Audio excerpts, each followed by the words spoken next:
In the summer of 1864, a beautiful 19-year-old woman, Fanny Kelly, was captured by Indians while traveling on the frontier for land in Idaho. Her wagon train was ambushed by the Lakota. The men were massacred. The women and children were taken. For the next 6 months, Fanny lived with them amid a hostile wilderness and constant threat of death. Her courage and resilience in the face of overwhelming odds would lead her to pen one of the most vivid and gripping accounts of frontier survival ever written. This is her story of what it was like to be kidnapped by the Lakota. Before we get into it, if these videos help you sleep, just tap like. I'm curious where you all are. Drop your city in the comments if you want. Someone in Berlin's winding down while I'm still up in the States recording this. Wild. Alright, let's head back to 1864 on the American frontier. Trust me, it's going to be quite a ride. But first, get comfortable. Seriously, adjust those pillows. Pull up that blanket, because where we're going, you're going to want to be cozy. You jolt awake to the sound of hoofbeats, dozens, maybe hundreds of horses approaching in the distance. The canvas of your covered wagon is tinged with early morning light. For a moment, you're disoriented. Where are you again? Oh right, somewhere in the Dakota Territory. Your wagon has been moving for weeks now, the wooden planks beneath your thin bedroll leaving imprints on your back each morning. Your husband, Josiah, is already up, his voice urgent outside. Fanny, get Mary ready, quickly. Mary, your 7-year-old adopted daughter, your niece actually, your sister's child who you took in when both her parents died. You reach for her small form, still wrapped in blankets beside you. Unlike your comfortable bed right now, surrounded by safety and modern conveniences, you've been sleeping fully clothed for weeks. You never know when you might need to move fast out here. And this morning, apparently, is one of those times. In May of 1864, when your journey began, you were full of hope despite the warnings. You were only 19, recently married to Josiah Kelly. He was 15 years older, a former Union soldier and farmer whose health had been worn down by war and hard labor. Idaho promised a fresh start, better climate, fertile land, new opportunities. Your wagon train was small, just a handful of families including the Larimores with their 8-year-old son, a minister, and 2 black servants who worked for your family, Frank and Andy. It's probably nothing, you tell Mary as you help her dress quickly, just a precaution. But Mary's eyes are wide with fear. She's seen Indians at trading posts before and always felt uneasy around them despite everyone's reassurances. Kids in 1864 grew up hearing stories about savages and painted warriors who attacked innocent travelers. "Are the Indians coming for us?" she whispers. "No, sweetheart, we have agreements with them. They'll let us pass through." The words sound hollow even to your ears. You peek through the wagon canvas. The morning light spills across the vast plains of the Black Hills, painting the landscape in warm orange hues. It would be beautiful if not for what you see on the horizon, and holy shit, there are a lot of them. Wait, let me paint this picture clearly. Imagine looking up and seeing hundreds of mounted warriors on horseback silhouetted against the morning sky. They're not moving yet, just watching from atop a bluff. You count roughly 200 warriors, their bodies adorned with paint, feathers, and weapons. Your stomach drops. This isn't a trading party or a small band. This is a war party. Josiah, you call out, your voice trembling despite your attempts to stay calm. Josiah, there are so many of them. Last night, your small wagon train had crossed Little Box Elder Creek. The evening had been peaceful, singing together under the stars, dreaming about your new life in Idaho. Ho for Idaho was the refrain, full of optimism and promise. That optimism is gone now, replaced by cold fear. "Get back in the wagon with Mary," Josiah orders, his military experience taking over. "Everyone circle the wagons now." The handful of men in your party scramble to arrange the wagons in a defensive ring, the standard pioneer response to threat. It's pathetic, really. A few wooden wagons against 200 mounted warriors. But what choice do you have? Mary is trembling in your arms, her fair hair catching the morning light. She buries her face against your shoulder as the sounds begin. War whoops and gunshots fired into the air. The warriors are descending the bluff now, moving towards your pathetic little circle. Promise we'll be okay, Mary whispers. You stroke her hair but can't bring yourself to make promises you might not keep. The Lakota halt a safe distance from your wagons. They don't attack immediately, which is confusing. Is this some kind of game? Your husband is conferring with the other men, deciding what to do. Josiah, you call out when he passes near your wagon. Don't shoot first. Please. If you fire one shot, they'll massacre all of us. Your husband's jaw tightens. He hates feeling helpless, but knows you're right. With those overwhelming numbers, your lives are completely at the mercy of the Lakota. After several tense minutes, the war cries and gunfire cease. An eerie silence settles over the prairie. Then a single warrior approaches your wagon circle. Josiah steps forward to meet him. Even from here, you can see this is an older man, a chief, judging by his bearing and the respect shown by the others. Ottawa, you hear him introduce himself. He's speaking broken English, beating his chest and pointing to his warriors. Good Indian me. The chief explains they weren't planning to encounter settlers. They were simply hunting for buffalo and deer. You feel a momentary flood of relief as Josiah and Ottawa shake hands. But then something changes.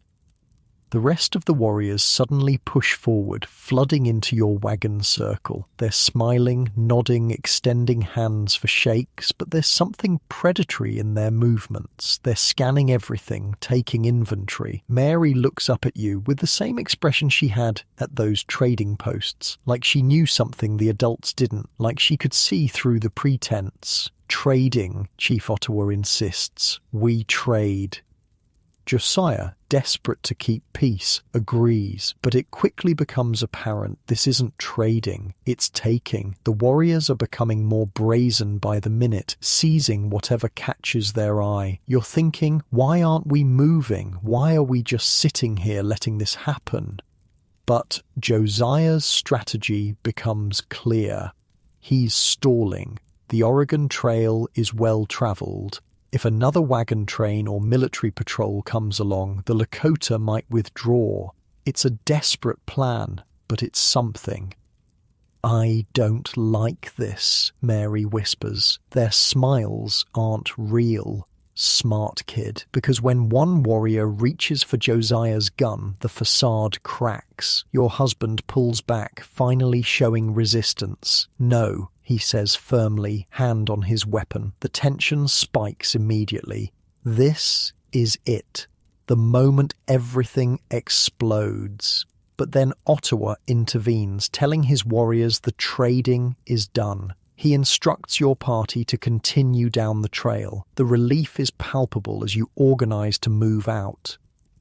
But here's the thing. The Lakota follow closely behind and alongside your wagons. This isn't over. Why are they still following us? You ask Josiah when he checks on you and Mary. I don't know, he admits, but keep Mary close. An hour later, your wagon train approaches a narrow valley surrounded by rocks. Josiah, whose military experience has kept him alert to tactical disadvantages, stops the procession. We're not going in there, he tells Ottawa firmly when the chief asks why you've stopped. Even with your limited experience, you can see why. The valley is a perfect location for an ambush, high ground on all sides, limited escape routes. Josiah is refusing to lead your party into such an obvious trap. The tension builds again until Ottawa makes another suggestion, sharing a meal before parting ways.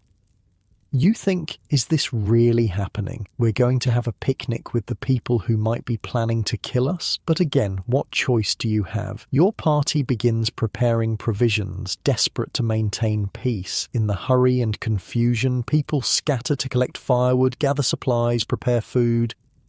Josiah and Andy head into the nearby forest for wood. You stay with Mary, keeping her close as you help with meal preparations. You don't realize until the crack of a gunshot splits the air. One of your fellow travelers jerks backward, dead before he hits the ground. Chaos erupts. War cries, arrows flying, bullets. Frank, one of your black servants, rushes toward you but collapses at your feet, his body pierced by several arrows. The Lakota have finally shown their true intentions. You clutch Mary to your chest, pressing her face against you to shield her from the horror unfolding around you. Gunpowder smoke fills the air as screams and war whoops create a terrifying cacophony. In the trees, Josiah and Andy hear the commotion and run toward the wagons. But when they see the smoke and chaos, the overwhelming number of warriors, they make a devastating calculation. They can't save you. Attempting to would only mean their certain death. Your husband disappears back into the forest. You don't see him go. You're too focused on keeping Mary safe, standing perfectly still, hoping that if you don't appear threatening, the warriors might spare you. The Lakota, having quickly eliminated any resistance, turn their attention to looting the wagons. Their tomahawks, some still dripping with blood, smash open trunks and chests containing family heirlooms. They empty bags of flour into the dirt just to take the bags. Everything of value is being taken or destroyed. The scene is so surreal, it's almost like you're watching it happen to someone else. But Mary's trembling body against yours keeps you anchored in the horrifying reality. When you notice warriors looking your way, you make a desperate decision. You rush to Chief Ottawa, Mary still in your arms. Please, you beg, spare us. We mean no harm. Ottawa seems indifferent. He tells you to be quiet and rests his hand on his revolver to emphasize the point. As you back away, you frantically scan the trees for any sign of Josiah, but he's nowhere to be seen. The Lakota bring Sarah Larimore and her young son to where you're standing. Her husband apparently fled at the start of the attack. Sarah is distraught, crying hysterically as she watches the warriors ransack her family's wagon. Her wailing increases when she sees one warrior examining her wedding dress. Ottawa, irritated by the noise, approaches Sarah with a knife drawn and points the blade directly at her. The message is clear: be quiet or die. Sarah's screams instantly cease. You take this moment to approach Ottawa again, pleading for protection. He hesitates, then does something unexpected. He places a wreath of feathers on your head. You don't understand the significance at the time, but will later learn this is a token of his protection. As the raid concludes, you find yourself, Mary, Sarah, and her son the only survivors, or at least the only ones remaining. The men have either been killed or have fled. Your wagons and valuables are either taken or destroyed. The warriors force you onto horses, you and Mary on one, Sarah and her son on another. As prisoners of the Lakota, you begin moving north, away from the Oregon Trail and deeper into their territory. Unlike Sarah, who lost everything in the raid, you've managed to keep some possessions. Your shoes, some clothes, and over $100 in paper money tucked into your pockets. You also have a couple of books and letters. Most importantly, you have Mary, and you still have hope that Josiah will follow and somehow rescue you. As the Lakota war party travels north, you discreetly tear pages from your books, dropping them behind you like breadcrumbs, hoping Josiah or other rescuers might follow the trail. The warriors don't stop to celebrate their successful raid. They continue moving through the night, a common practice to put distance between themselves and potential pursuers. A well-executed raid hits hard and fast, then disappears. Night falls, bringing cooling temperatures after the hot day. Stars glitter overhead and dark forest surrounds you. But there's no peace in this beautiful night scene. The warriors chant war songs as they push forward across creeks and dangerous gorges. Although the Indians ride near you in the darkness, you realize they might not notice if a small child slipped away. A desperate plan forms in your mind. You whisper to Mary, "We are only a few miles from our camp. I have dropped letters on the way. These papers will guide you back again." Drop gently down and lie on the ground for a little while to avoid being seen, then retrace your steps. "If I can, I will follow you." Mary's face shows fear and reluctance to leave you. You brush your hands through her fair hair, your trembling lips mouthing a silent prayer. When the Lakota riders drift slightly ahead, you lower your 7-year-old adopted daughter to the ground. She quickly disappears into the brush. The warriors don't seem to notice her absence, and you continue moving with the war party. Your heart is torn, devastated to be separated from Mary, but relieved she might escape this nightmare. Over the next hour, you search desperately for your own chance to escape. You feel that the further you travel, the less chance there is of rescue. In the darkness, you make a clumsy attempt to dismount. The Lakota aren't fooled. They're immediately upon you, and then they realize Mary is gone too. They beat you, demanding to know where the child went. You lie, explaining that Mary had fallen asleep and slipped from the horse and that you were only trying to find her. They clearly don't believe you. The beatings continue as they warn that any further escape attempts will be met with harsher punishment. They tell you they'll search for Mary in the morning, but for now, the journey continues. After several more hours of travel, the war party finally stops to camp for the night, far enough away that they feel safe from pursuers. All night long you remain under close guard, warriors with tomahawks watching your every move. Morning comes, and as promised, some warriors are sent to search for Mary. You never learn if they found her. You pray constantly that she made it back to the trail, found help, and is safe. You're reunited with Sarah Larimore and her son as the journey continues, now on foot. Chief Ottawa approaches and singles you out, instructing you to carry his belongings, a bow, gun, and a 3-foot stick that you can't identify. The items are heavy, but you dare not refuse. As you travel, your mind keeps drifting to Mary. Every sound in the forest makes you think you hear her calling. The constant thought of your daughter distracts you, and you accidentally drop Ottawa's stick. It breaks in two. You quickly glance around, but none of the Lakota seem to have noticed. Rather than stop and explain, you kick the pieces off the side of the trail and continue walking, hoping no one will realize what happened. That day, the party halts in a valley near Deer Creek Station in Wyoming. The warriors use heavy straps to tie you down for the night. When they aren't looking, you struggle against the bindings, desperate to escape. Sarah begs you not to leave her alone if you manage to get free, but you can't promise that. Your only thought is finding Mary and getting back to Josiah. Exhausted from the ordeal, you finally fall asleep. When you wake in the morning, Sarah and her son are gone. Somehow, during the night, one of the Indians helped them escape but left you tied down. You're now completely alone among your captors, heading deeper into unknown territory with no allies, no familiar faces, and no idea what awaits you. You wonder if you'll ever see your family again, if you'll ever sleep in a real bed, eat a proper meal, or feel safe. Out here, with these warriors who've already shown their capacity for violence, your survival seems increasingly unlikely, but something keeps you going. Some stubborn part of you refuses to give up hope. Little do you know, this is just the beginning of your 6-month ordeal among the Lakota, an experience that will test every limit of your endurance, courage, and will to survive. Your feet are bleeding, that's a new development.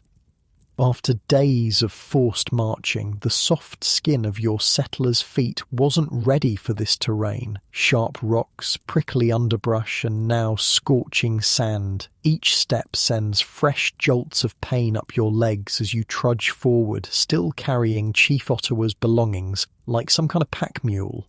The Lakota warriors move with practiced ease across this harsh landscape, born to this life, raised in this wilderness. You're not, and your body reminds you with every step. You've lost track of how long you've been walking. Time blurs when you're pushed to your physical limits. All you know is you're moving further from everything familiar, deeper into territory controlled by people who've already shown they can kill without hesitation. "Water!" you croak, your voice barely audible. Your lips are cracked. Your tongue feels swollen. The warriors look at you, then at each other, but no one stops.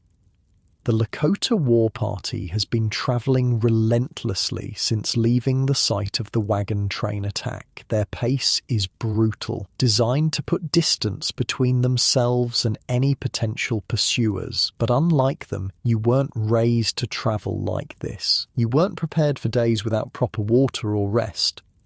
Finally, they pause. You collapse to your knees, watching through half-lidded eyes as warriors dig into a creek bed searching for water. When little is found, they drink what's available. None is offered to you. Christ, you mutter under your breath. Just one sip. One of the younger warriors glances your way but turns his head. You're not a priority. You're cargo. Property.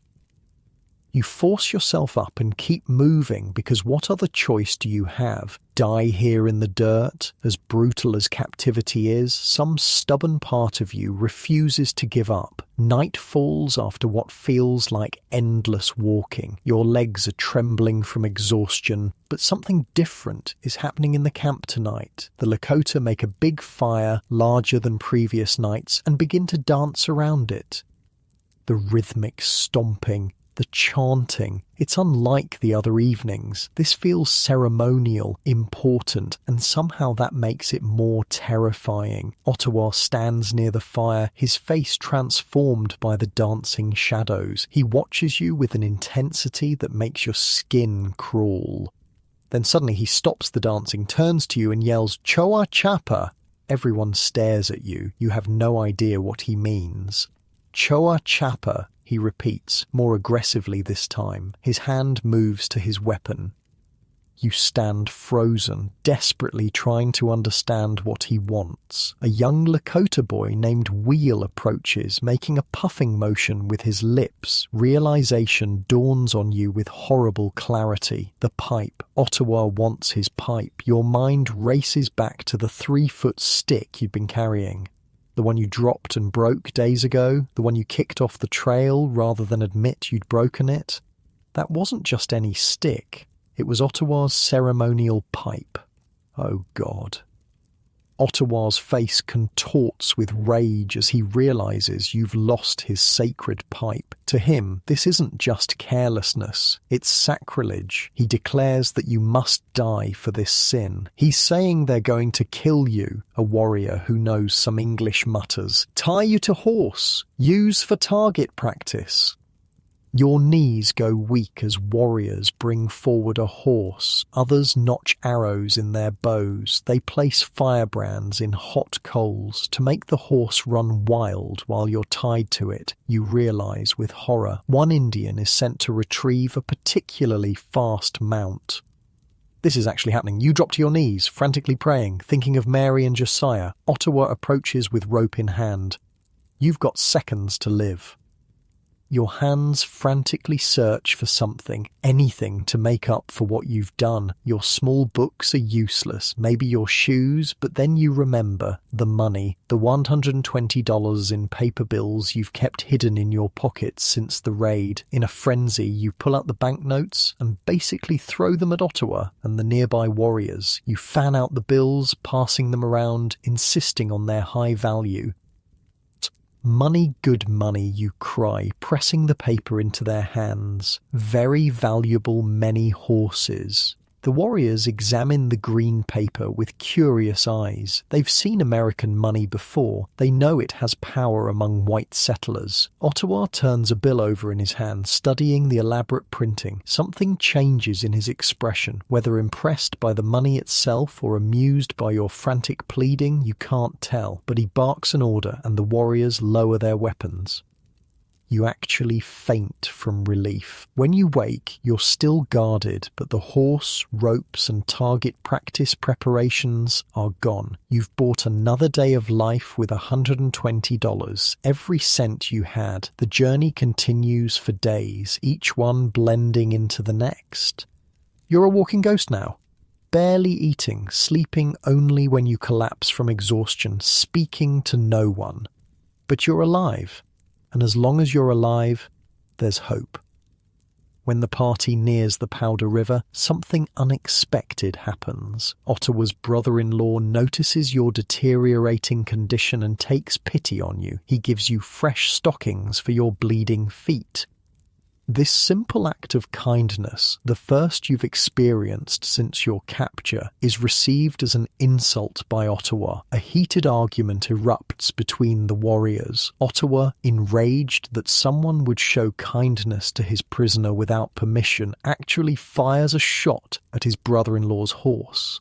Unable to retaliate against the chief directly, Ottawa's brother-in-law turns his anger toward you instead. He draws his bow and aims it at your chest. No, no, no, no, you whisper, frozen in place. Just as he's about to release the arrow, a young, strong warrior appears from nowhere. He grabs the bow before it can be fired and tosses it to the ground. The tension is electric as the two men face off. This newcomer, you'll later learn his name is Jumping Bear, also translated as Charging Bear, diffuses the situation with calm words. He's not from Ottawa's band. He's a Blackfoot, another band of the Lakota. Something about him is different from the others. From that moment on, Jumping Bear becomes your unlikely protector. He even rides beside you, which is unusual since male warriors rarely ride with female captives. His kind treatment stands in stark contrast to the others, and it soon becomes obvious to everyone that he's developed a romantic interest in you. After 2 weeks of travel, you finally approach the Lakota village, but there's a strange ritual first. The war party stops out of sight to prepare for their arrival. What are they doing? You ask Jumping Bear, who knows some English. Making beautiful, he says, gesturing to the warriors adorning themselves and their horses with paint and decorations. Show victory. You watch in disbelief as the warriors put on clothes taken from your wagon train. One warrior wears a gentleman's hat and a pair of your silk gloves, with a breechclout his only other garment. The absurd contrast would be comical in any other circumstance. They like to show what they take, Jumping Bear explains. Show they are strong. The war party, now properly decorated for their triumphant return, moves toward the village. As you crest a hill, your heart sinks at what you see. The village is massive, stretching for miles across the plain. Hundreds of teepees stand in clusters with smoke rising from cooking fires. So many, you whisper. Many more than white soldiers, Jumping Bear says matter-of-factly. This just one village. The procession enters the village to much fanfare. People dance and scream as you pass. Children run alongside the horses, pointing at you with curiosity. It's a victory parade, and you're the prize. When you reach Ottawa's lodge, his wives wait outside to receive him. 6 women stand in a line, their expressions ranging from curious to hostile as they eye you. Here, to your dismay, you're separated from Jumping Bear, the one person who's shown you any kindness. You're alone again as the war party disperses and Ottawa leads you toward his wives. You had hoped the women might be more sympathetic to your plight, perhaps even help you escape. Those hopes are immediately crushed. They meet you, petite, white, and obviously terrified, with suspicious looks and crossed arms. You'll later write, "I had so hoped to find sympathy and pity among these women of the forest, but instead I sat cowed and trembling, scarcely daring to breathe." Ottawa enters his teepee, proudly displaying the treasures taken from the raid. His wives immediately begin fighting over the materials and clothes. The eldest wife pulls out a knife and declares that she alone will decide who gets what, threatening to kill anyone who disagrees. Ottawa watches this display with amusement before leaving for a feast. Left alone with these hostile women, you distance yourself, standing apart. Soon, curious visitors arrive. Many women and children from throughout the village come to the chief's tent, apparently to look at you. Captives are clearly a novelty here. Something unexpected catches your attention. Many of the children have fair skin, much lighter than the full-blooded Lakota. Noticing your confusion, one of Ottawa's wives who knows some English explains. "Fort children," she says, gesturing to the fair-skinned toddlers. "Women go to fort, get food, stay with soldiers." She explains that many Lakota women would spend time around places like Fort Laramie to receive rations and goods from soldiers in exchange for companionship. These unions resulted in pale-skinned children who were often teased by full-blooded Indians. "Soldiers take Indian wives until white wife comes," she continues, mimicking a woman being pushed away. "Then Indian wife go back to village with baby." The realization is unsettling. These children are living evidence of the complex, often exploitative relationship between white settlers and native tribes. Judging from the number of fair-skinned children around you, it's a common occurrence. "Child of two worlds," the woman says, touching a small boy's light hair. "Not welcome in either." As days pass, Ottawa's wives and others in the village grow more accustomed to your presence. Their initial hostility softens somewhat. They bring you food and even help dress your wounds from the long journey. One morning, Ottawa enters the teepee with a small Lakota girl. He presents her to you, saying, "Yellowbird, your daughter now." You stare at the child in confusion. "Replace one you lost," he says in broken English.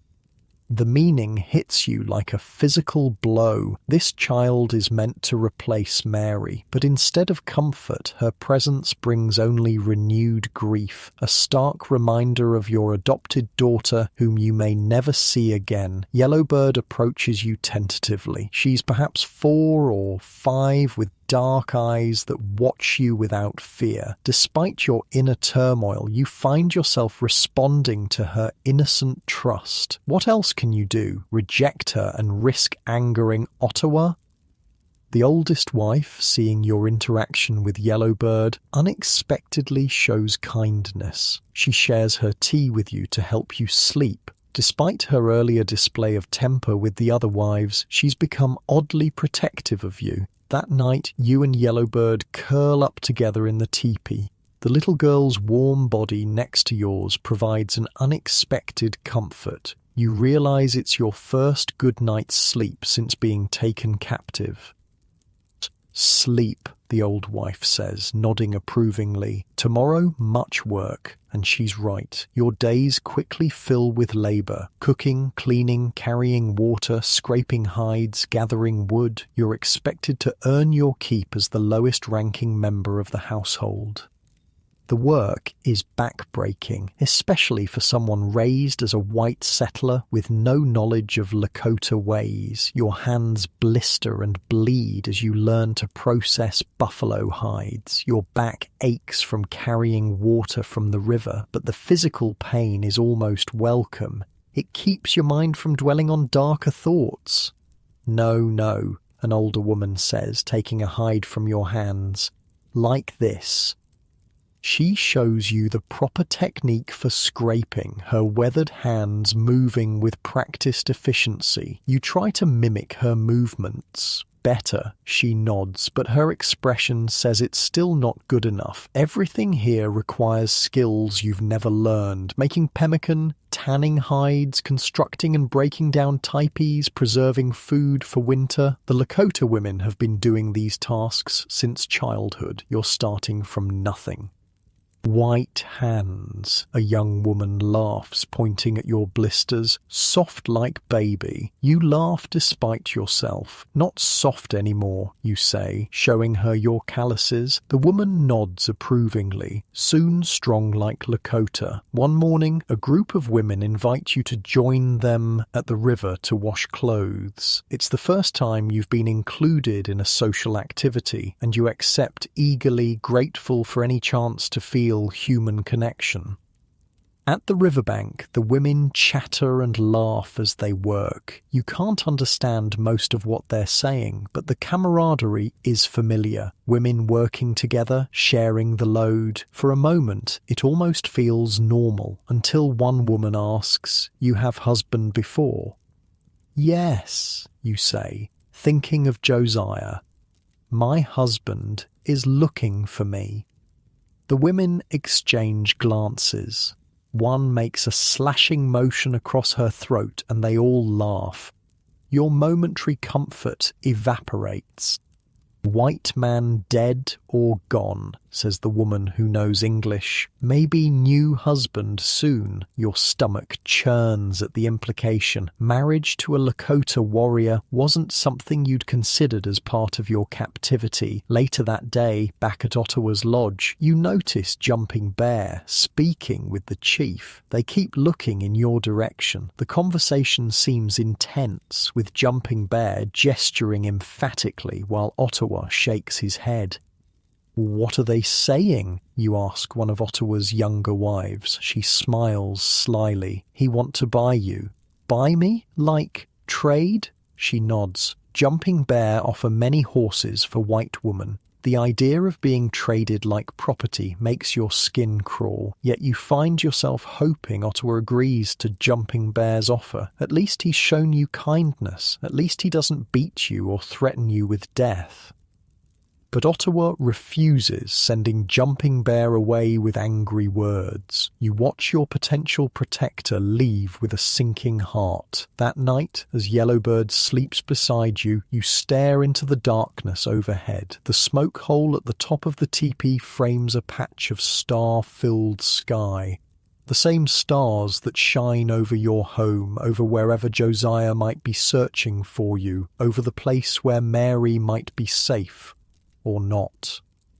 Tears slip silently down your temples. During the day, you can keep the despair at bay through constant work and vigilance, but at night, alone with your thoughts, the full weight of your situation crashes down. You're hundreds of miles from home, captive among people who see you as property. Your husband, if he's still alive, has no way to find you. Mary is either dead or lost to you forever. No one is coming to your rescue. This teepee, this village, this life of servitude, this might be all you have left, yet somewhere deep inside, beyond the grief and fear, a small flame of determination still burns. You will survive this. You will find a way home. You have to believe that. because the alternative is too unbearable to contemplate. As you drift toward uneasy sleep, you have no idea that your ordeal is just beginning. The Lakota are about to go to war with the United States, and you'll be caught in the middle of a conflict far bigger than your own small tragedy. The smell of roasting meat wakes you. Your stomach growls instantly, a visceral reminder of how little you've eaten these past weeks. You open your eyes to the familiar hide walls of Ottawa's teepee, Yellowbird's small body curled against yours. Something's different today. There's unusual activity outside, more voices, a sense of excitement rippling through the village. Up! Ottawa's eldest wife grunts, nudging you with her foot. "Chief, want you." You rise quickly, helping Yellowbird to her feet as well. The little girl has become your shadow, following you everywhere with quiet, watchful eyes. Her presence is both a comfort and a burden, a reminder of Mary, yet also someone who genuinely seems to care whether you live or die. Outside, the July sun beats down on a village transformed by visitors. Warriors from other bands have arrived, their horses increasing the already substantial herd grazing beyond the teepees. Men gather in groups, talking animatedly, examining weapons. "What's happening?" you ask the eldest wife. She gives you a look that suggests you should already know. Feast day, big council. Ottawa himself appears, dressed more elaborately than you've seen before. Extra feathers, additional paint streaks across his face, his finest beadwork adorning his clothing. "Come," he orders you directly. No translation needed. He leads you toward the center of the village where a large fire pit has been prepared. To your surprise, you're directed to sit on a raised platform of sorts, not with the wives or other women, but in a position of visibility. The arrangement makes you deeply uneasy. Why display you like this? Your question is answered as warriors begin to gather. They stare at you openly, some with curiosity, others with unmistakable hostility. You're being presented as a trophy, living proof of Ottawa's successful raid. But that's not the most disturbing thing. As more men assemble, you notice what many of them carry. Scalps, human scalps hanging from their belts, some fresh, some clearly older. Your stomach churns at the sight, knowing these came from people like you, settlers, travellers, perhaps even soldiers. And then it gets worse. The scalps are hung on poles around where you're sitting. This isn't just a feast, it's some kind of war council, and you're literally surrounded by the remains of your people. "Jesus," you whisper, fighting the urge to vomit. You focus on your breathing, in through the nose, out through the mouth. Don't show fear, don't show disgust, just survive this moment. Speeches begin, long, passionate declarations in Lakota that you can't understand, but the tone is clear enough. The speakers gesture toward the east frequently. They raise weapons. The crowd responds with approving shouts. "They speak of war," says a voice beside you. "It's Jumping Bear, who has appeared without you noticing, against white soldiers." "Why?" you ask, keeping your voice low. "White general comes, Sully, kills our people, takes our land." His face hardens. "We fight." The speeches and chanting continue into the night. Warriors dance around the fire, their movements becoming more frenzied as darkness falls. The flickering flames cast monstrous shadows across the gathered faces. Drums pound in rhythm that seems to match your heartbeat. You sit rigid through it all, a white woman among hundreds of Lakota preparing for war against your people. Your very presence is a contradiction, enemy and trophy, and something else you can't quite define. As you watch the celebrations, something unexpected happens. You begin to listen, really listen. Between the speeches and chants, people talk, and as you've learned more Lakota words over the weeks, you catch fragments of conversations. They speak of hunting grounds destroyed by settlers' wagons, buffalo driven away, forests cut down, water sources polluted, promises broken by the US government, treaties ignored. The whites cut forests, an older warrior tells the crowd, his face lined with bitterness. Kill buffalo not for food but for sport. Leave to rot, our children hungry while animals waste. You've never considered this perspective before. In your mind, the frontier was empty land, waiting to be settled, free for the taking. But listening to these voices, angry, passionate, desperate, you realize this land wasn't empty at all. It was home. This doesn't excuse the violence, the raids, the scalping, but for the first time you glimpse the complex reality beneath the simple stories of savage Indians you grew up hearing. The feast ends late, but sleep doesn't come easily. Your mind churns with all you've witnessed. War is coming. What will that mean for you? Morning brings your answer. The village erupts into activity at first light. Warriors paint themselves and prepare weapons. But it's not just the men. Everyone is moving with purpose. Women take down teepees with practiced efficiency, packing belongings onto horses and travois to be dragged by dogs. What's happening? You ask one of Ottawa's wives as she hurriedly gathers cooking implements. Moving camp, she explains. Not safe here with soldiers coming. Within hours, the once sprawling village is reduced to just people, animals, and bundles. Everything they own can be transported. It's an impressive feat of mobility. These people can relocate their entire community faster than most white families could pack a single house. You're given a horse to ride, joining the women, children, and elderly who will travel to a safer location while the warriors confront General Sully's forces. Yellowbird rides with you, her small arms wrapped around your waist. Soldiers kill children too, she says matter-of-factly, and the simplicity of her statement breaks your heart. The procession moves out, heading deeper into Lakota territory. You're not privy to military plans, but it's clear the warriors are leading Sully's forces away from where the non-combatants are heading. For 3 days, you travel with this group, helping set up a smaller, temporary camp. The atmosphere is tense. Women scan the horizon constantly, ready to flee again if necessary. Then the warriors return.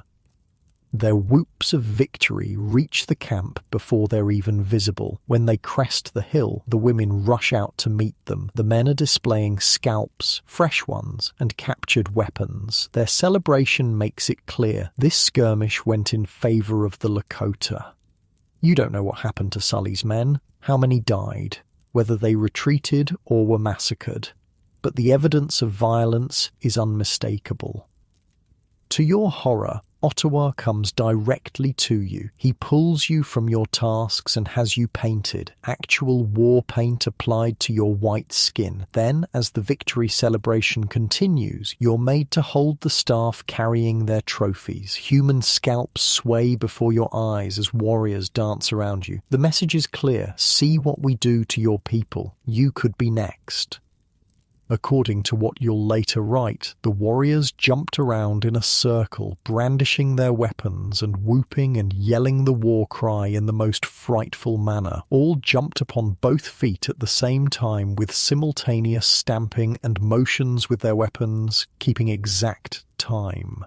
Their gestures impressed me as if they were actually cutting and carving each other to pieces as they uttered their fearful, sharp yells. To your eyes, they seem demonic in their victory frenzy, but now, understanding more, you see something else too. Pride, relief, the exhilaration of people who successfully defended their home. A bizarre thought crosses your mind. In different circumstances, if you were Lakota, you might be celebrating too. The victory proves temporary. Just days later, word reaches the camp that General Sully has regrouped. He's coming again with more men and artillery this time.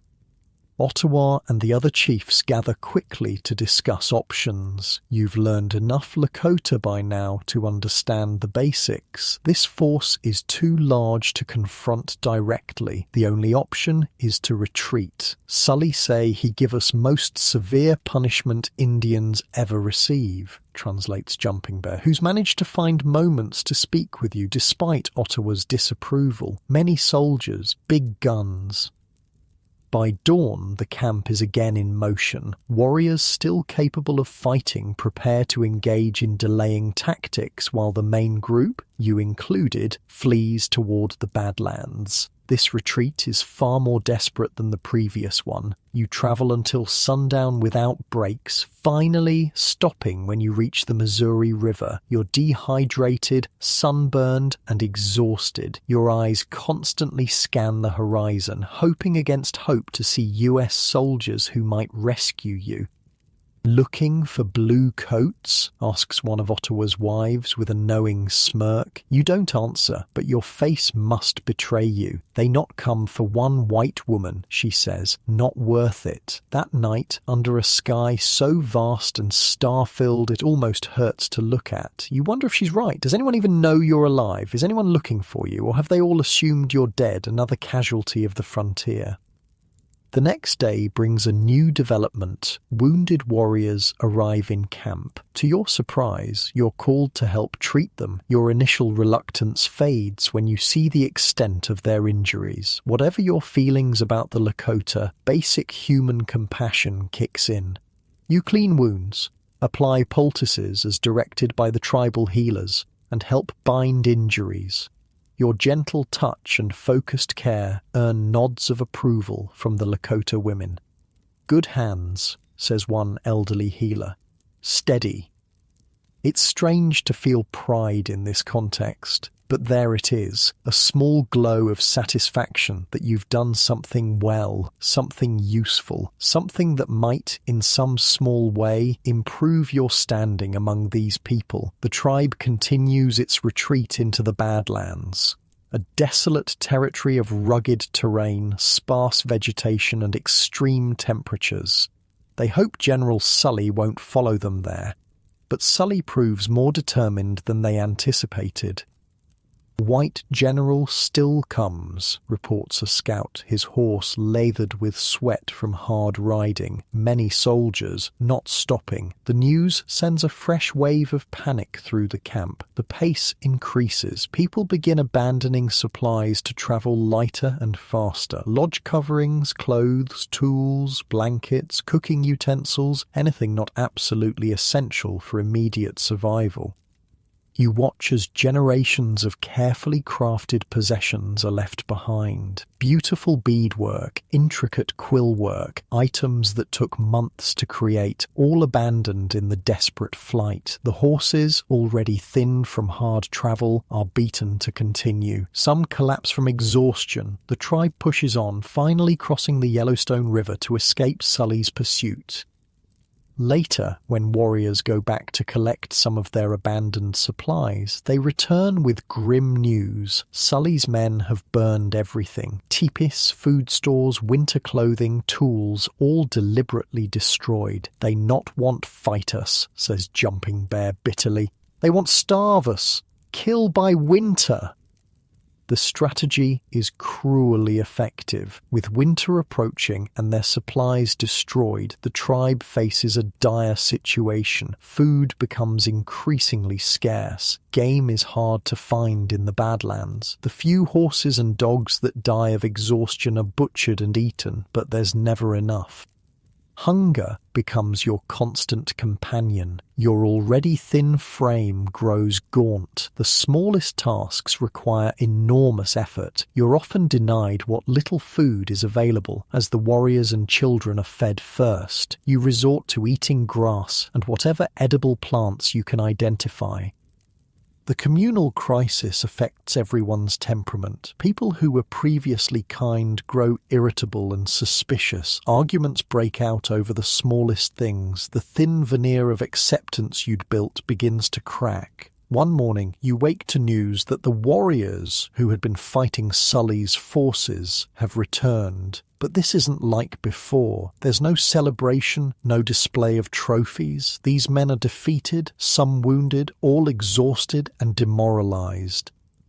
The entire tribe gathers to mourn their dead. You watch, both fascinated and disturbed, as the grief rituals unfold. They inflicted gashes an inch in length on their bodies and limbs, you'll later write. Some cut off their hair, blackened their faces, and marched to the village in procession, wailing and torturing their bodies.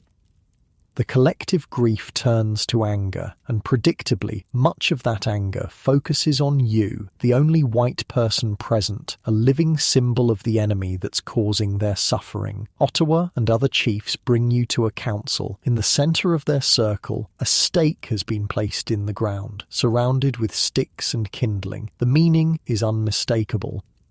As the pipe is passed among the chiefs, some declare that the only justice they can inflict for their losses would be to kill all whites, starting with you. The Lakota debate whether to burn you alive. Your heart pounds so hard you fear it might burst. After everything you've survived, it can't end like this, tied to a stake and burned while an entire village watches. But then, unexpectedly, Jumping Bear stands. He wasn't with the other chiefs, but his voice cuts through the angry murmurs.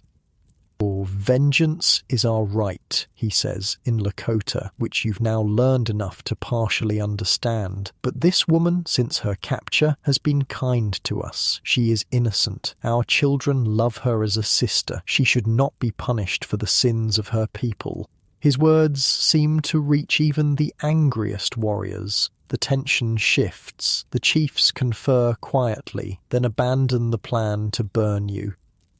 You can breathe again. But while leaving the council, you know this reprieve is temporary. Your survival remains precarious. The next few weeks bring a new enemy more devastating than any military force: starvation. The tribe has abandoned everything in their flight from Sully.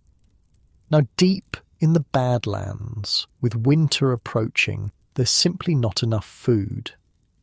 You grow so weak that completing your required chores becomes nearly impossible. Your ribs protrude, your cheeks hollow out, your hair falls out in clumps. You're constantly lightheaded from hunger. Ottawa's eldest wife, once your grudging protector, grows increasingly hostile as resources dwindle.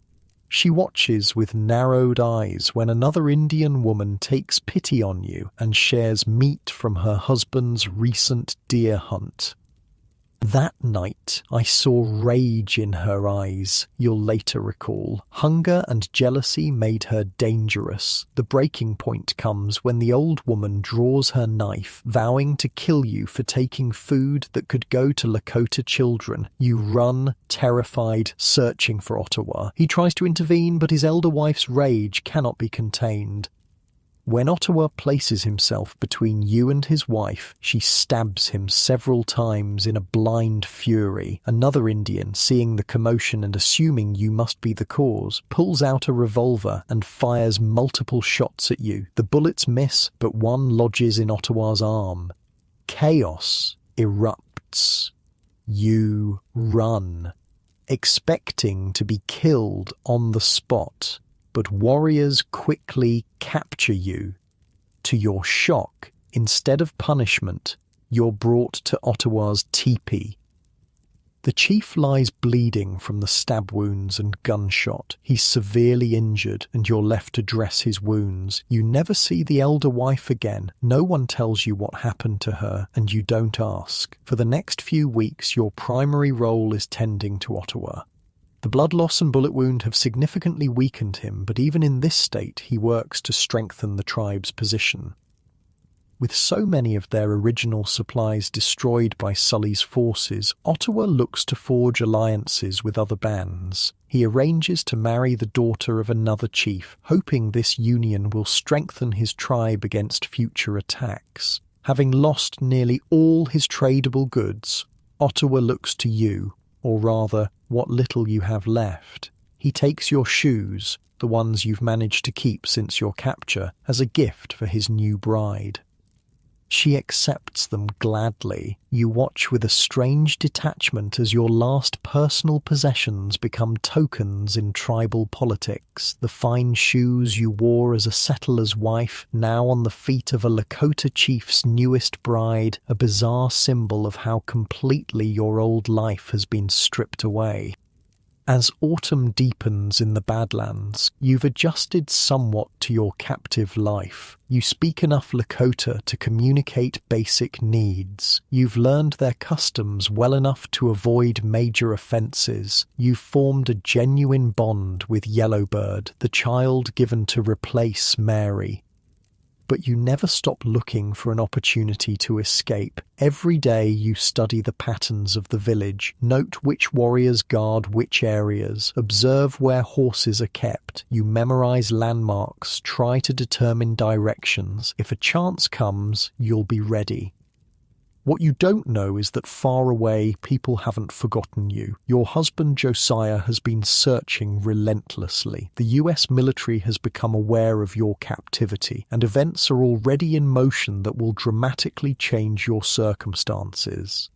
But before rescue, you'll face even darker moments among the Lakota. The worst pain is yet to come. A revelation so devastating it will nearly break your spirit entirely. You've stopped dreaming about rescue. It's been months now. The initial shock of captivity has faded into a dull, persistent ache, like a broken bone that's healed wrong. You've learned to speak Lakota well enough to understand most conversations. You know the proper way to erect a teepee, how to prepare pemmican, which plants are safe to eat when there's no meat. Your hands, once soft from settler life, have grown calloused and strong.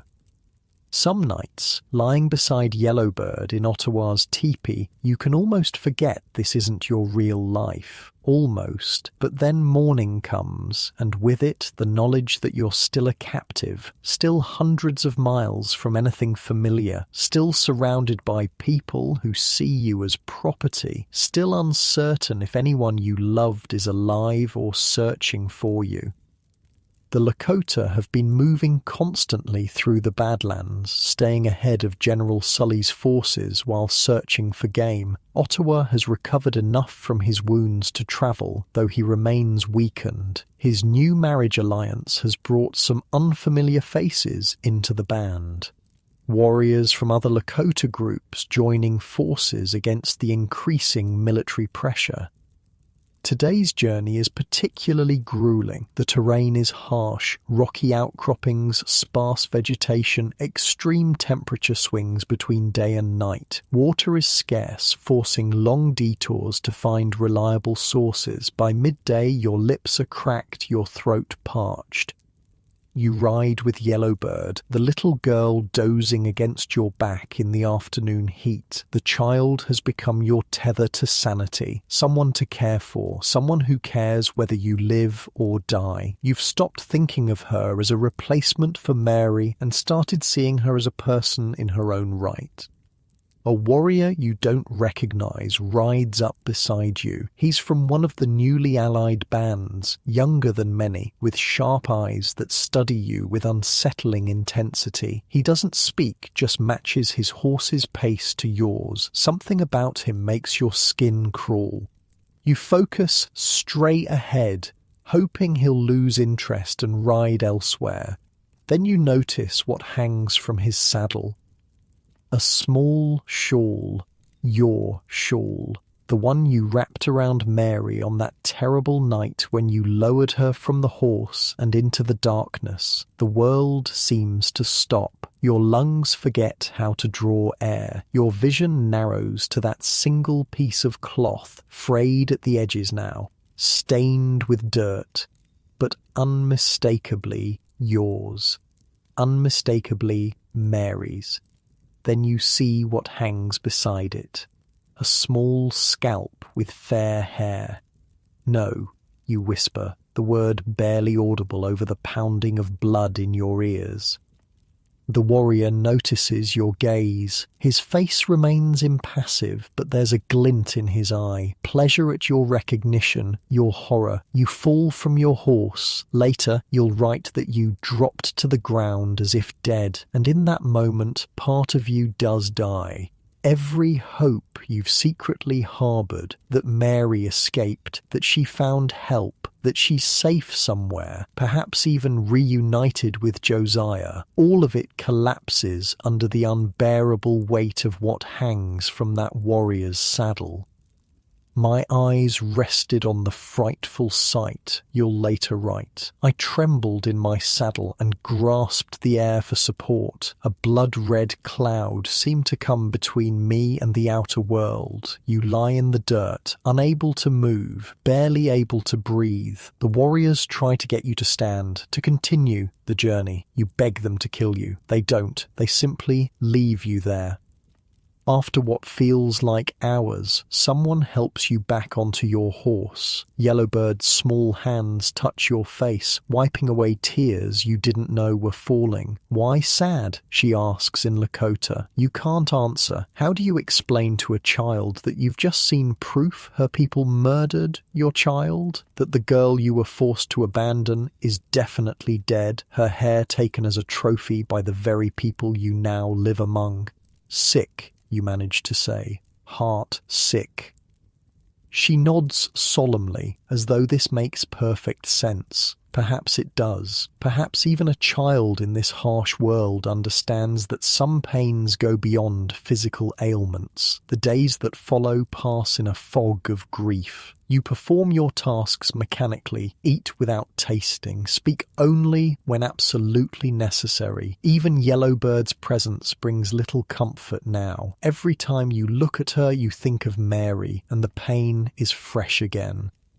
You now understand why Ottawa gave Yellowbird to you, what he meant when he said she was to replace the one you lost. He knew all along. They all knew. Somewhere in the blackness of your despair, a new emotion takes root. Hatred, pure burning hatred for the people who murdered your child, who took her hair as a trophy, who forced you to live among them and serve them. You imagine finding a knife, waiting until night, slitting Ottawa's throat while he sleeps. You picture setting fire to the entire camp, watching it burn with all of them inside.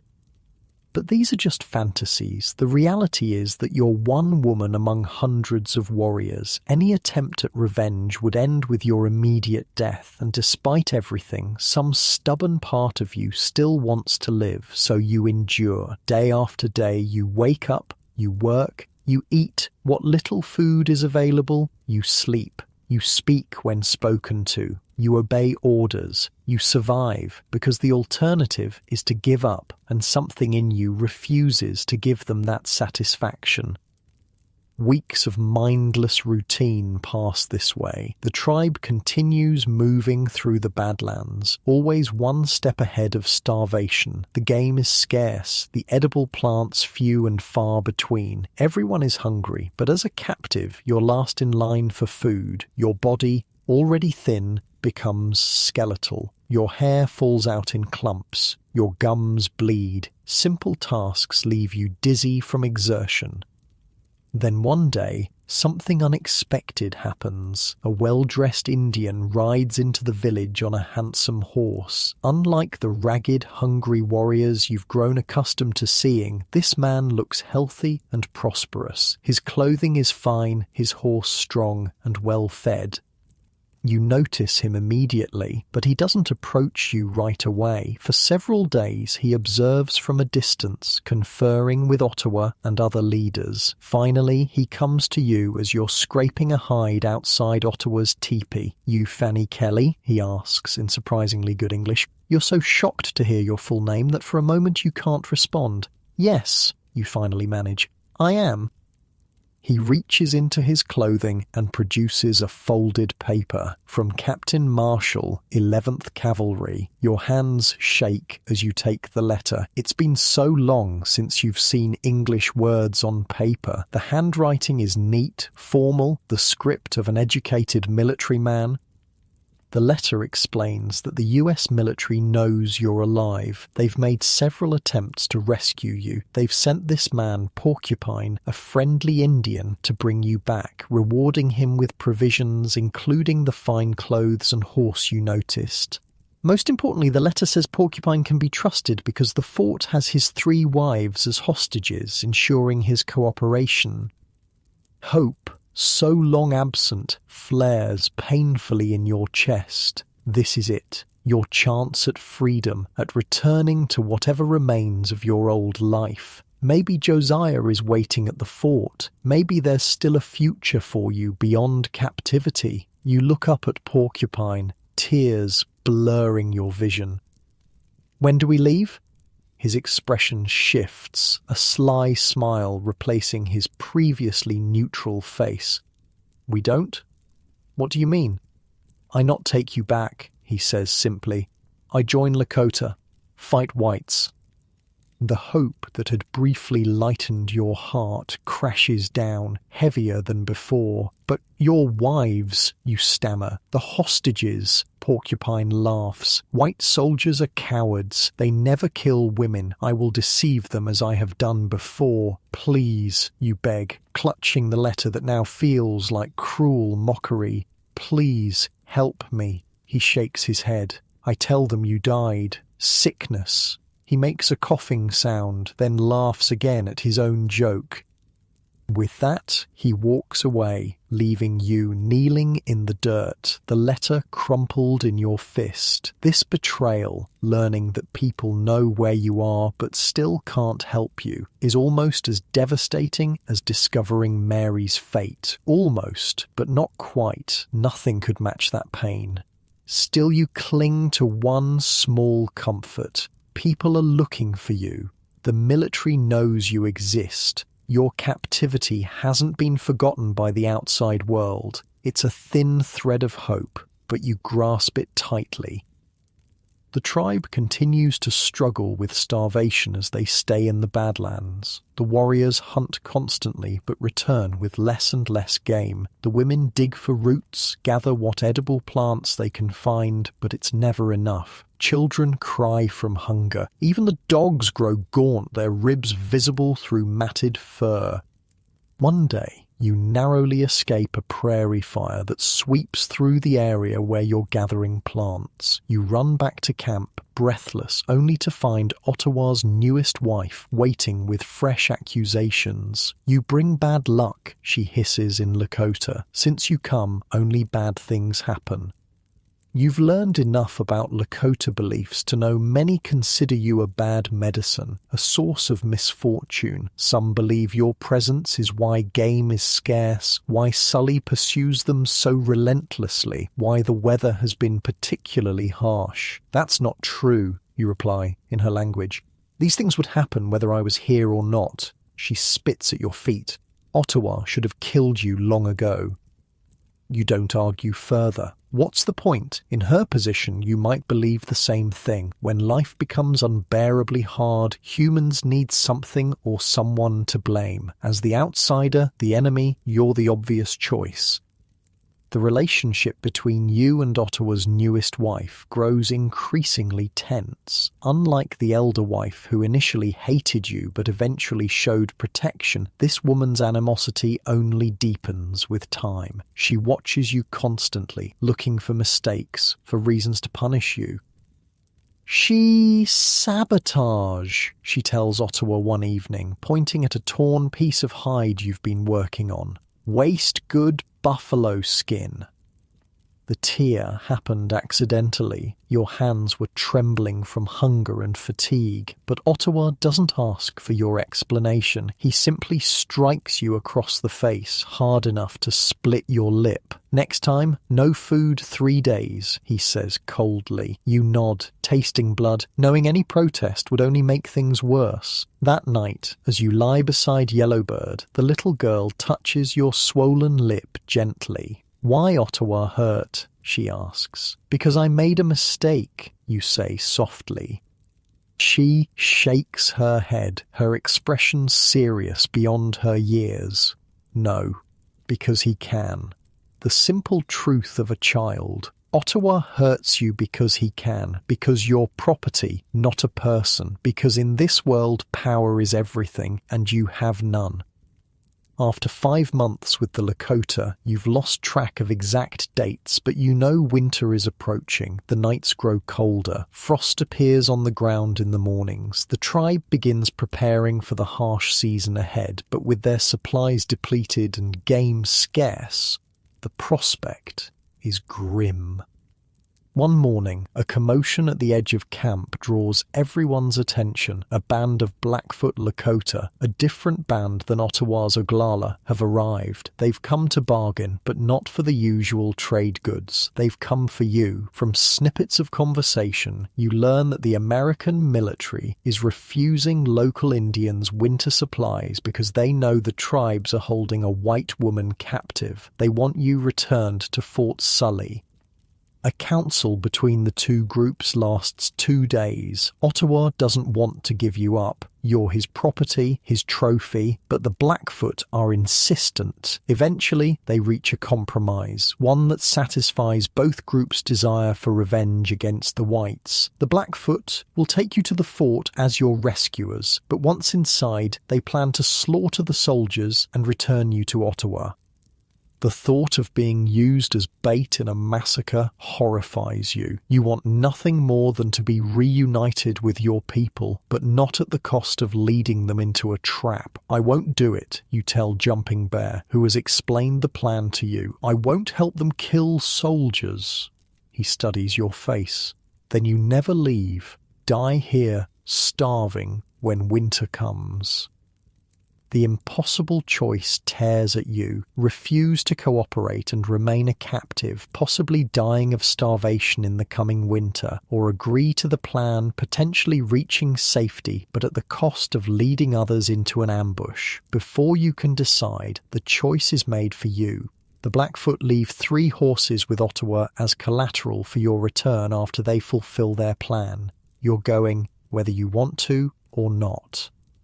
Among 50 armed and painted warriors, you travel 150 miles to the Blackfoot camp. The journey is exhausting and cold, but when you arrive, you're met with an unexpected celebration. The chief's wife approaches you with surprising kindness. "You be safe here," she says in broken English.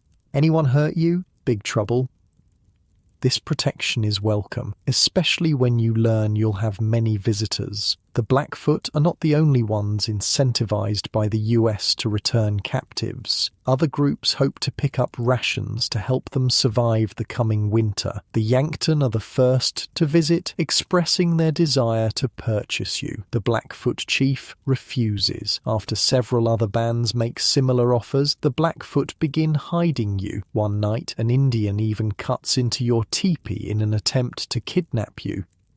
You've become valuable, a commodity to be traded rather than a person to be rescued. Poor weather, including snowdrifts, delays the Blackfoot's plan to take you to the fort. As you wait, an old protector reappears. Jumping Bear arrives in the Blackfoot village. Having heard of their possession of you, though he's been gone for some time, his affection for you clearly hasn't changed. One evening, as you sit by a small fire outside your teepee, he approaches and sits beside you.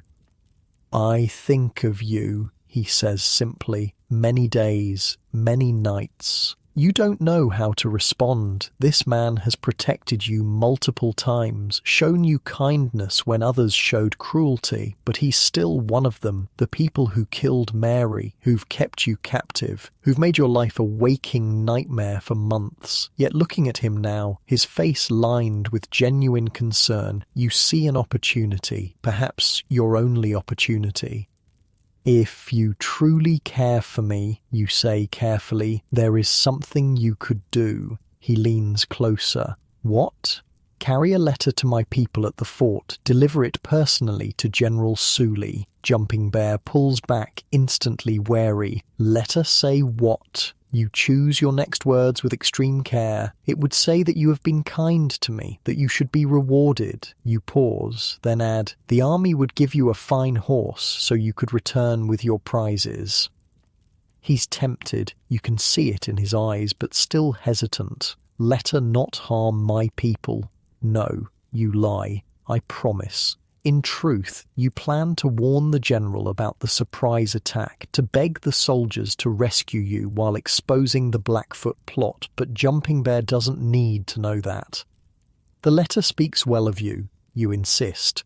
Come back with your reward and prove your friendship. After further persuasion, he finally agrees and takes the letter you've carefully composed using materials provided by the chief's wife, who believes you're writing to arrange proper payment for your rescuers. Within days after Jumping Bear leaves, the snow clears enough for the Blackfoot to move forward with their plan. Your heart races as preparations begin. Will your letter reach Sully in time? Will Jumping Bear actually deliver it, or read it himself and discover your deception? Your future balances on impossibly thin ice. If your warning doesn't reach the fort before you arrive with the Blackfoot, you'll be responsible for a massacre. If it does reach them, you might finally gain your freedom. But at what cost to Jumping Bear, the one person who's consistently shown you kindness? As the Blackfoot War Party prepares for the journey to Fort Sully, you find yourself praying, not just for your own salvation, but for some outcome that doesn't result in more bloodshed. After months of witnessing the brutal cycle of violence between whites and natives, you've lost your taste for revenge. You just want it all to end, to go home, wherever home might be now, to sleep without fear, to live without constant hunger and degradation. The trip to Fort Sully in early December 1864 will be 200 miles through freezing cold. As you prepare for this journey, possibly your last as a captive or your last alive, you can't help wondering which fate awaits you at its end: freedom or death, rescue or betrayal. After everything you've endured, you know better than to count on any particular outcome. All you can do is continue to survive one day at a time and hope that somewhere in this brutal wilderness your letter has found its way to someone who can help you. The cold is different out here, not the gentle winter chill you might feel stepping outside your warm house in the morning. This cold is alive, malicious. It seeps through layers of clothing, finds every gap, every weakness. It burns your lungs with each breath. It turns fingers and toes into aching, useless appendages. This is the cold that kills. December in Dakota Territory. You're traveling with 50 Blackfoot warriors toward Fort Sully, 200 miles across snow-covered plains and frozen rivers. Your body, already weakened by months of captivity and near starvation, struggles to maintain even basic warmth. "Keep moving," one of the warriors grunts at you when you slow down. "Stop moving. You die." He's not threatening you. It's just a fact. In this weather, stopping means freezing to death. So you keep moving, one painful step after another. The snow crunches beneath your feet. Your breath forms clouds in front of your face. You can't feel your toes anymore, which is probably a bad sign, but there's nothing to be done about it. The Blackfoot move with practiced efficiency, accustomed to these brutal conditions. They've spent generations adapting to this environment, learning how to survive where others would perish. They build windbreaks at night, know how to find food in seemingly barren landscapes, understand exactly how long they can remain exposed before frostbite sets in. You, with your settler background and months of malnutrition, have no such advantages. Each day is a struggle just to keep up.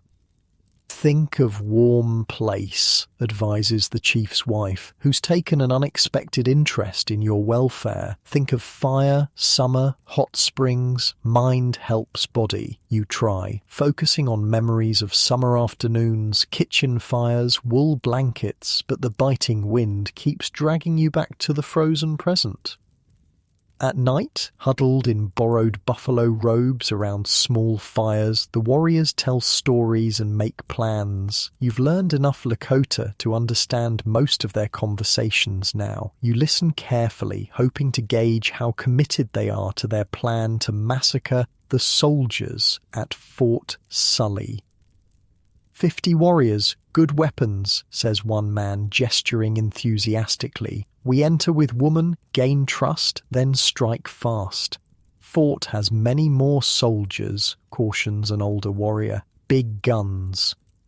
Surprise is advantage, argues the first. They not expect attack from inside. The debate continues night after night. Some warriors express confidence in the plan, others voice doubts, but all agree on one thing. They need those winter supplies. Without them, their families will starve before spring. You understand their desperation. You've witnessed firsthand the Lakota's struggle to survive after being pushed from their traditional hunting grounds, after having their caches and supplies destroyed by General Sully's forces. These are not monsters, despite what they did to your wagon train, despite what happened to Mary. They're people fighting for survival the only way they know how. That understanding doesn't change your determination to warn the fort, of course. Your loyalty remains with your own people. But the months among the Lakota have at least given you insight into the complex reality beyond the simple, savage Indian narratives of your childhood. 3 days into the journey, something unexpected happens. A young warrior who's been assigned to guard you at night begins speaking to you in surprisingly good English. You write letter, he says quietly, eyes darting around to ensure no one overhears. With jumping bear, your heart stops. What do you mean? I see, not say nothing. He pauses, then adds, letter, say attack plan. Panic floods your system. If the Blackfoot discover you've warned the fort about their planned ambush, they'll kill you immediately. But something in the young man's expression gives you pause. He doesn't seem angry. Why are you telling me this? You ask cautiously. He stares into the fire for a long moment. I have white father, he finally says. At fort, maybe. The revelation stuns you. This young warrior, barely more than a boy, really, is one of the fort children you've seen throughout the Lakota camps. Children born to native women after relationships with white soldiers or traders. He know me? The boy asks, vulnerability breaking through his stoic facade. If I go there? The question breaks your heart. I don't know, you answer honestly. Maybe. He nods, disappointed but not surprised. I think not. You want to offer some comfort, but what can you say? The harsh reality is that many white fathers didn't acknowledge their mixed-race children. This boy exists between two worlds, belonging fully to neither. I not want killing, he confesses. Too much already. With that, he falls silent, returning to his role as your guard. But something has changed between you. An unspoken alliance formed in that brief conversation. Neither of you mentions it again, but occasionally, when no one else is looking, he brings you extra food or water. Small mercies in an unmerciful situation. As the journey continues, your physical condition deteriorates. The combination of cold, inadequate food, and exhaustion takes its toll. Fever sets in, bringing with it delirious dreams where past and present blur together. You see Mary calling to you from snow-covered hills. You see Josiah searching for you in endless forests. You see Ottawa's knife, the warrior's scalp collection, the flames of the council fire where they debated burning you alive. She dying, you hear someone say through the fog of your fever. No good to trade, dead woman. Keep moving, another voice insists. Reach fort soon. Hands lift you onto a horse when you can no longer walk. Someone wraps an extra buffalo robe around your shoulders. The journey continues. Your awareness fading in and out like a candle flame in the wind. After what feels like both an eternity and an instant, the fever breaks, leaving you weak but lucid. The chief's wife offers a bitter herbal tea. "Drink," she orders. "Make strength." You obey, gagging at the taste, but recognizing the kindness behind the gesture. With the fever gone, you realize how close you came to dying, not from Lakota weapons or cruelty, but from the simple brutality of winter on the plains. 2 days more, the chief tells you through his wife's translation, then fought 2 more days. After nearly 6 months of captivity, freedom is just 2 days away. If your letter reached General Sully, if Jumping Bear kept his word, if the fort doesn't just shoot at the approaching war party without asking questions, so many ifs. The closer you get to Fort Sully, the more tense the warriors become. They check their weapons constantly. They send scouts ahead to evaluate the fort's defenses. They hold councils each night to refine their attack plan. The night before you're set to arrive at the fort, the Blackfoot chief calls the entire war party together. You're brought to sit near the fire, not as a participant in their council, but as the central object of their scheme. The chief stands, firelight casting dramatic shadows across his painted face. He speaks in Lakota, but you understand most of it now. "Friends and sons, listen to my words," he begins, his voice carrying across the silent camp. "You are a great and powerful band of our people. The inferior race who have encroached on our rights and territories justly deserve hatred and destruction."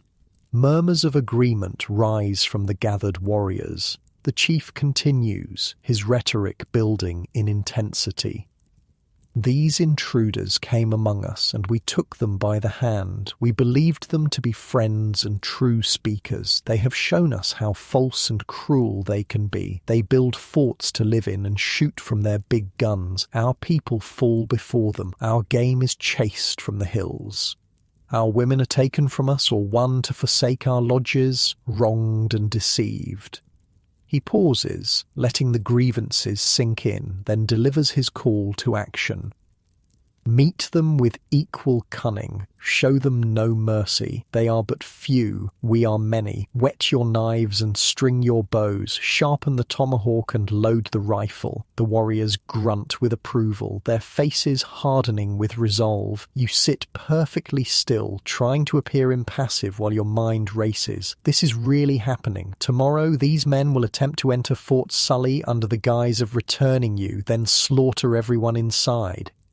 Unless your letter reached them, unless they're prepared, you sleep fitfully that night, if it can even be called sleep. Every time you close your eyes, you see flashes of violence, imagined scenes of what tomorrow might bring. Either way, blood will be spilled. Either the soldiers or these warriors will die. There seems no path to a peaceful resolution. Dawn breaks clear and cold. The Blackfoot rise early, painting their faces and bodies with war symbols partially concealed under winter clothing. They prepare their weapons while maintaining the appearance of a peaceful delegation. 8 chiefs are selected to lead the procession with you. The rest of the war party will follow at a distance, ready to rush the fort once the gates open. You smile, the head chief instructs you through his wife. Look happy, rescued.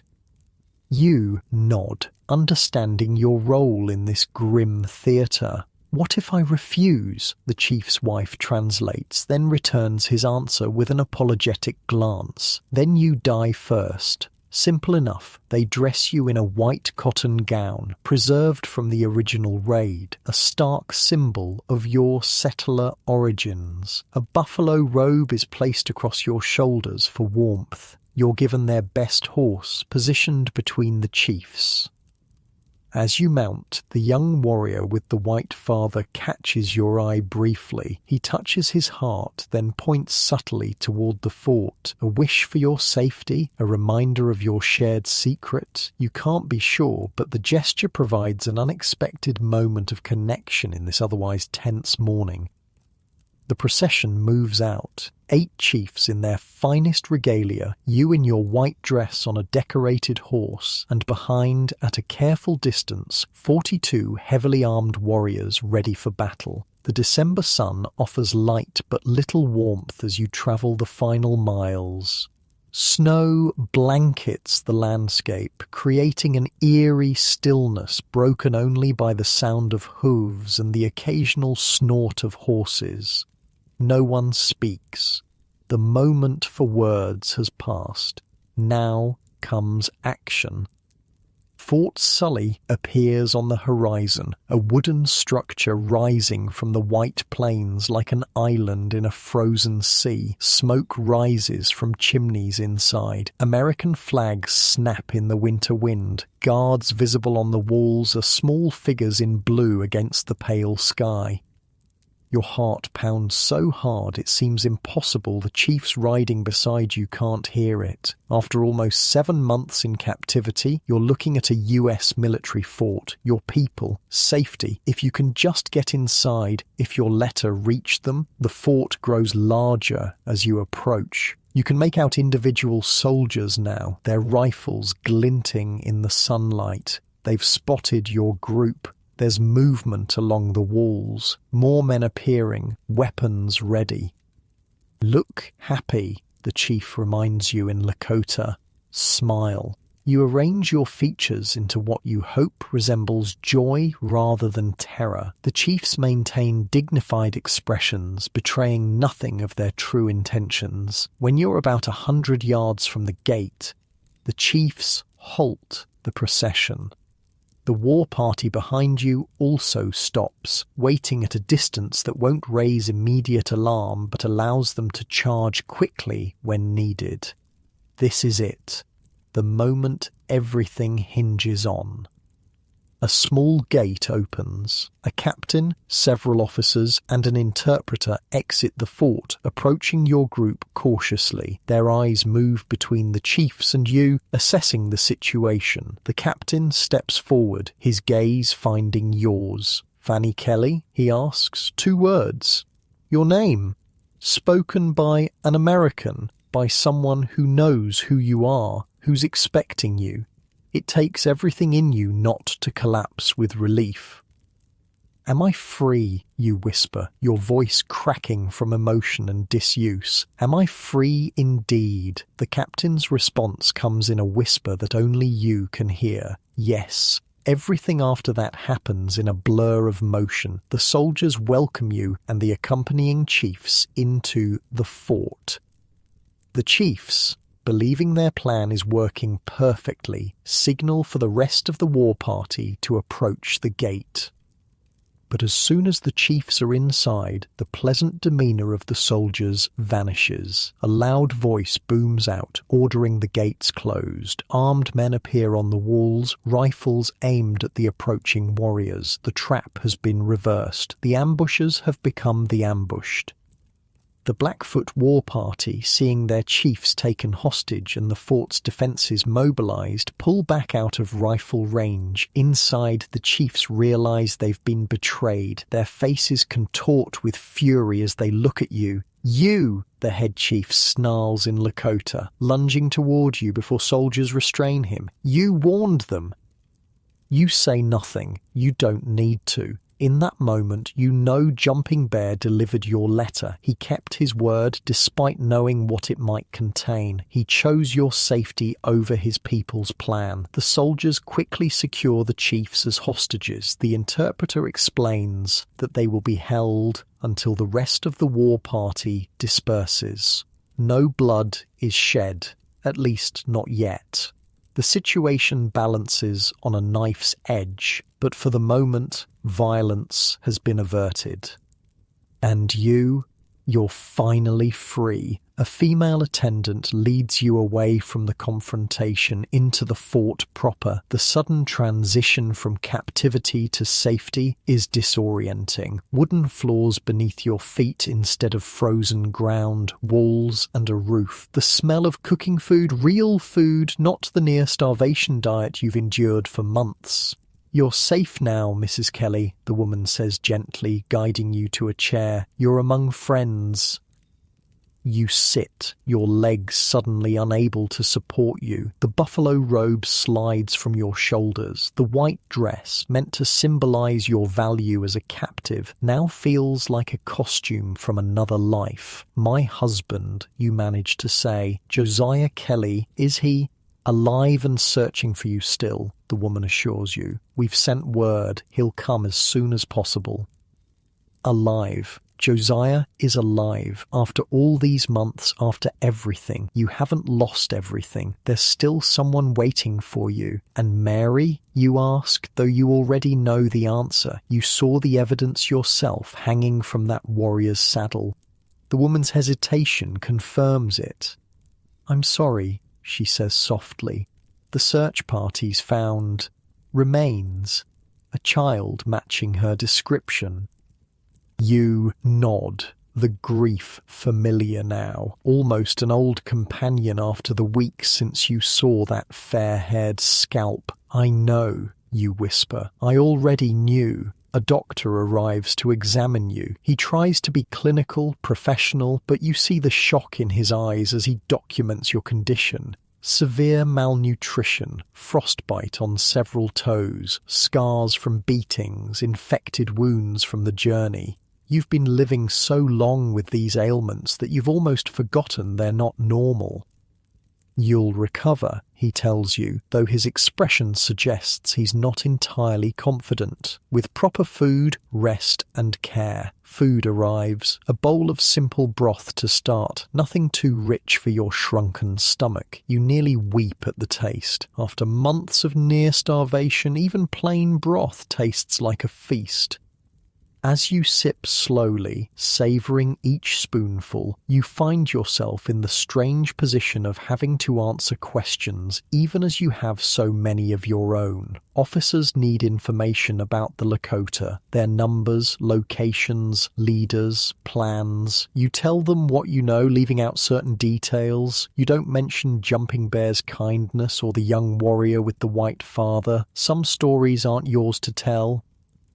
Night falls on your first day of freedom. They provide a small private room with an actual bed, a luxury so profound you almost don't know how to react to it. Clean sheets, a pillow, a door that locks from the inside. But when you lie down, sleep doesn't come. The bed is too soft after months of sleeping on hard ground. The silence is too complete after the constant sounds of a Lakota camp. People talking, children crying, horses nickering, the wind against teepee covers. Most unsettling of all, you're alone. No yellowbird curled against you, no watchful eyes monitoring your movements, no community surrounding you. Hostile as it often was, it was still a presence, a reminder that you existed in the world. In the darkness of this military fort room, you could be anyone or no one at all. You rise, wrap a blanket around your shoulders and sit by the small window. Outside, the moon illuminates the snowy landscape. Somewhere out there, the Blackfoot War Party is deciding their next move. Somewhere farther, Ottawa's band continues their nomadic struggle for survival. And somewhere even more distant, Josiah is receiving word that against all odds, his wife has been found alive. After nearly 7 months in captivity, you're free. But freedom, you're discovering, is more complicated than you imagined. You're not the same woman who travelled hopefully along the Oregon Trail last May. That person died somewhere between the wagon train massacre and the Badlands. Who you are now, what you've become through this ordeal, remains to be seen. Tomorrow will bring reunions, decisions, the first tentative steps toward whatever your life will be after captivity. But tonight, in this quiet moment between worlds, you simply exist in the strange, liminal space of being neither captive nor fully free. Not of the memories, not of the nightmares, not of the person you became to survive. Freedom, it turns out, is its own kind of wilderness. Dawn at Fort Sully feels surreal, sunlight streaming through an actual window, warming your face as you sit wrapped in clean blankets. After months of waking to the sounds of a Lakota camp, the military fort's morning routines are jarringly foreign. Boots on wooden floors, orders called in English, the clatter of mess hall preparations. You've been free for 3 days now. 3 days of regular meals, medical attention, clean water, and safety. Your body is already responding. The constant gnawing hunger has subsided, though the doctor warns it will take months to fully recover from the malnutrition. Your husband should arrive today, the fort's commander tells you over a breakfast of porridge and coffee. Real coffee. You'd forgotten how it tastes. Today? Your hands tremble slightly, spilling a few drops on the table. Barring weather delays, the messenger reached him at Fort Rice 2 days ago. You nod, not trusting yourself to speak. What do you say to a man you never expected to see again? What does he say to a wife who spent nearly 7 months among the Lakota? Will he even recognize the gaunt, scarred woman you've become? The commander clears his throat, uncomfortable with your silence. There's also the matter of your debriefing. Washington will want a full report of your time with the hostiles, intelligence about their movements, numbers, leaders. Yes, of course, you reply automatically, though the thought of recounting everything in clinical detail makes your stomach clench.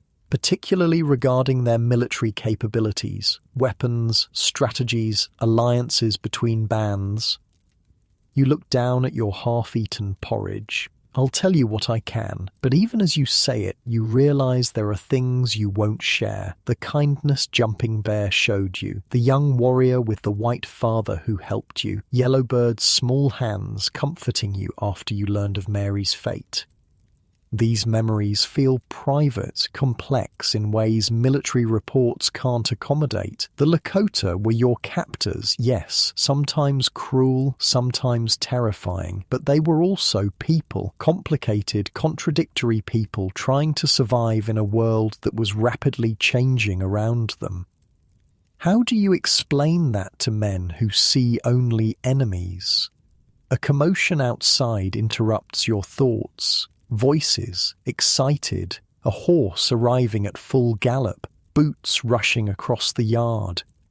Mrs. Kelly, an officer appears in the doorway. Your husband is here. You rise, legs unsteady. Your hand automatically smooths your borrowed dress, touches your hair, still thin and brittle from months of malnutrition. What will he think of you now? They lead you to the fort's main building. Each step feels dreamlike, disconnected from reality, and then suddenly, there he is.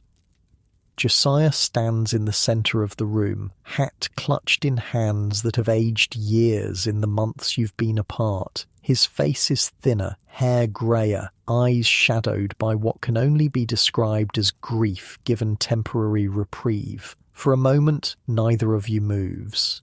The space between you feels vast, unbridgeable. You're not the young bride who set out on the Oregon Trail. He's not the hopeful husband seeking better fortunes in Idaho. You're strangers shaped by separate traumas.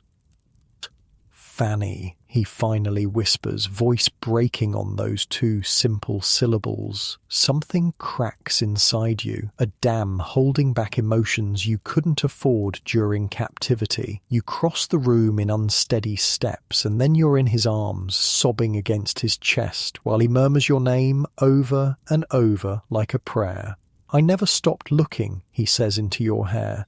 Never, when they found the wagons, the bodies, but not you. I knew you had to be alive. You want to ask about Mary, about whether he found her, about whether he knows what happened to her, but you can't form the words, not yet. This moment of reunion is fragile enough without that particular wound being reopened. Instead, you simply hold each other, 2 survivors clinging to a connection that somehow endured despite everything.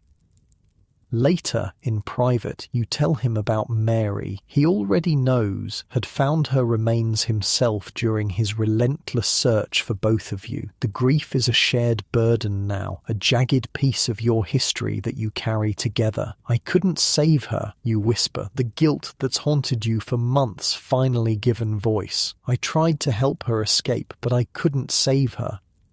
Josiah takes your hands, his own eyes wet with tears. You did everything possible, Fanny, everything. Don't carry that blame. But of course you do. How could you not? It will be years before the sharp edges of that guilt begin to dull. Recovery comes in small increments. The first night you sleep through without waking in terror. The first meal you finish without your shrunken stomach rebelling. The first time you laugh, genuinely laugh, at something Josiah says.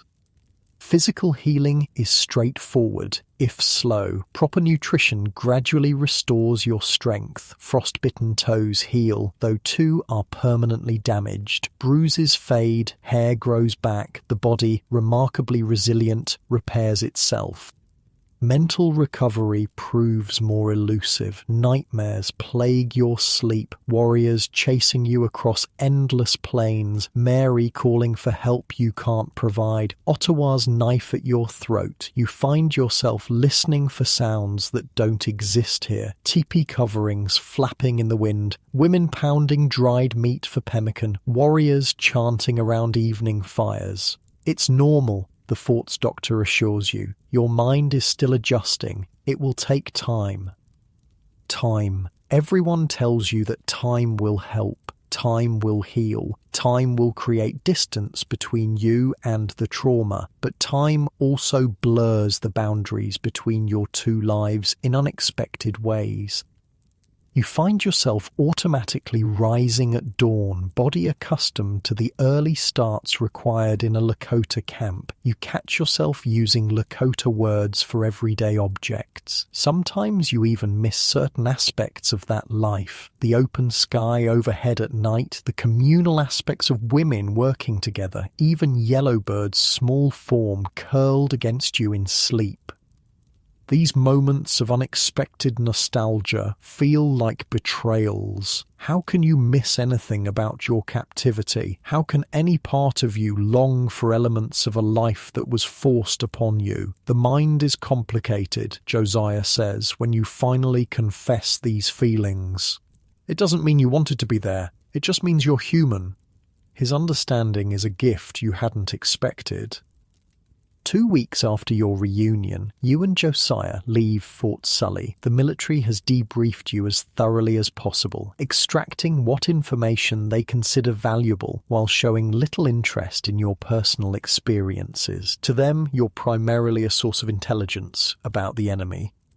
You travel to Josiah's temporary home in a small settlement where he's been based during his search for you. The cabin is modest but solid, a far cry from both the covered wagon where your journey began and the teepees where you spent your captivity. It's not much, he apologizes. It has walls, you reply, touching the rough-hewn logs with something like reverence, and a door that closes. Simple luxuries that now feel profound.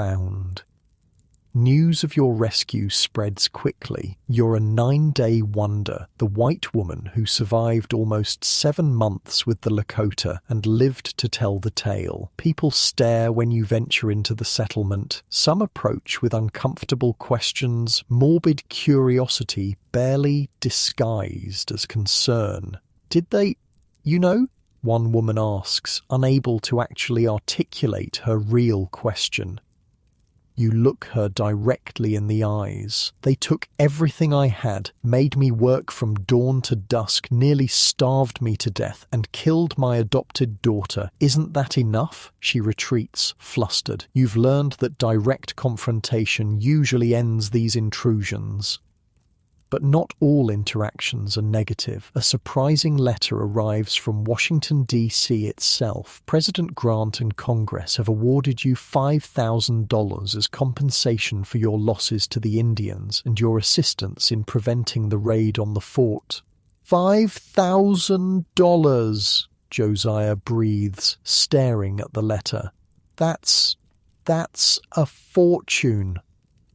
It is a substantial sum that could set you up comfortably, perhaps even fund a new start somewhere far from these territories and their painful memories. But money, you've discovered, can't buy peace of mind. It can't erase what you've seen and experienced. It can't bring Mary back. Still, it provides options you wouldn't otherwise have. And options, after months of having none, feel like their own kind of freedom. The compensation draws attention, not all of it welcome. One day, a familiar face appears at your door. Sarah Larimore, the woman who was captured alongside you, whose son was with her, who escaped early in your captivity with the help of an Indian while you remained tied down. Fanny Kelly, she says, standing on your doorstep with a brittle smile. I heard you'd made it back. You invite her in, curious about her experiences after your paths diverged.